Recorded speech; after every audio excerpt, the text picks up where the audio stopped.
Bye-bye dolar. Rupiah dan yuan sekarang berkolaborasi untuk menggunakan mata uang lokal bilateral dua negara. Sebuah judul yang sederhana. Sesederhana jutaan rakyat bodoh seperti saya yang kagum akan keberanian keputusan tersebut. Saya ini sangat bodoh urusan ekonomi. Jadi kagum dengan keputusan yang baru saja diambil oleh pejabat keuangan negara dan pejabat tinggi lainnya. Keputusan tersebut saya tidak bisa bandingkan. Saya hanya rakyat jelantah, ilmunya abal-abal. Tapi ada banyak orang yang memiliki common sense atau akal sehat bertanya dalam hati. Kalau kita kerjasama, maka status kita harus sama tinggi, duduk sama rendah. Maka kita bisa melakukan kerjasama yang saling menguntungkan. Tapi kalau berat sebelah, maka tidak ada hal yang sama dalam negosiasi agar saling untung. Tetapi yang kuat atau yang posisinya di ataslah yang banyak diuntungkan atau yang menang. Dalam hal transaksi dua negara Indonesia dan Cina, saya berharap import dan ekspor kita sama nilainya. Ternyata kita defisit jauh alias import Indonesia kebanyakan dari Tiongkok. Lalu kalau import kita lebih banyak alias Indonesia kebanyakan beli yuan,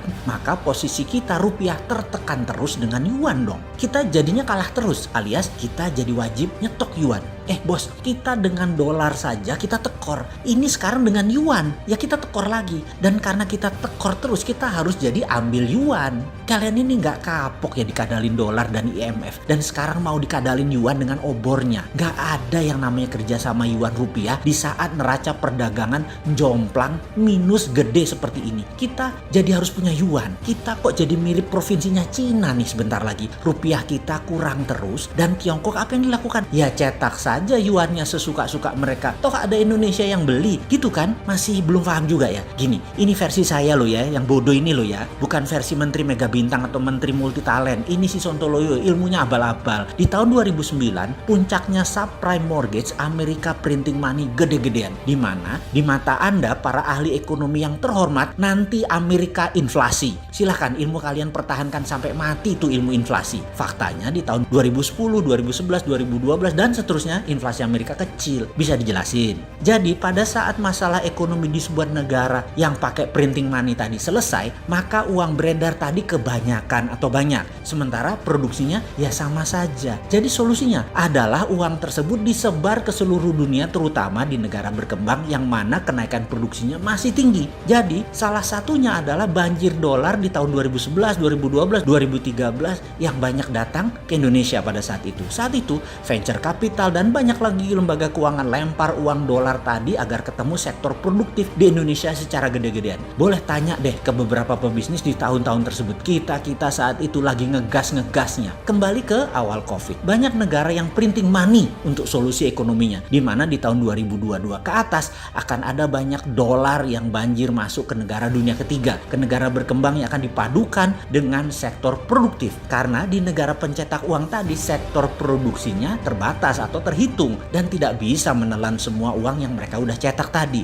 Inilah pentingnya kita berteman dengan negara pengendali dan negara-negara sekutunya. Alias nanti di tahun 2022 kita akan kebanjiran dolar murah. Tapi saya pesimis hal itu akan datang lagi. Karena kelola negara saat ini sangat pragmatis. Karena ingin cuan cepat dengan Tiongkok terlihat lebih seksi. Nggak paham banget geopolitik luar negeri banyak negara. Jadi ya oke lah. Jadi kembali ke masalah yang sekarang. Sudah kadung. Dan strategi Tiongkok di awal COVID solusinya juga sama, yaitu printing money. Sehingga akhir tahun ini dan tahun depan akan banjir yuan. Sementara sektor produksi di Cina tidak terlalu baik amat karena dunia belum recover. Paling enak yuan tadi dipakai untuk dagang atau untuk bait atau untuk umpan dagang.